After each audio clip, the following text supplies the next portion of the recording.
So, question this week came from lmickey22 on Twitter.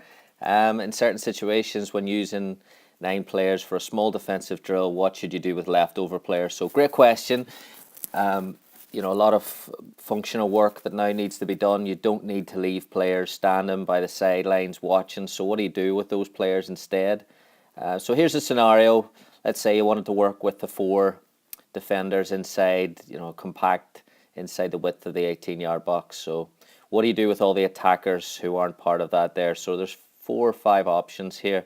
Option 1 for me would be to divide the attackers into 3, have the attacking group, have a running group, and then have a recovery group. And then obviously you can just use that there width of the 18. The running group sets the time for the exercise, and the recovery group obviously does nothing. And then the attack group, the 4v4 in the middle, you can coach and work. When that group comes back, then you let the play go, and then you do the transition. So everyone just moves up one. The runners go to recover.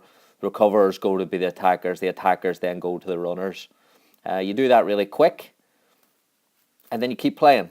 And it just keeps the game flowing. You can step in maybe after every stoppage and then coach. Another option would be to double up or triple up on the attackers and then add a little conditioning sprint transition after every attack. So after the attack goes dead with the 4, then the defenders win it. They have to go 2 and 2. New 4 in, ball keeps playing in quickly.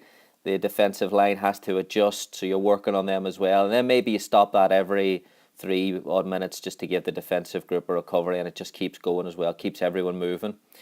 Another option would be to get a circuit going. So you've got, again, 3 groups. You've got a little passing circuit with targets through the little pug goals.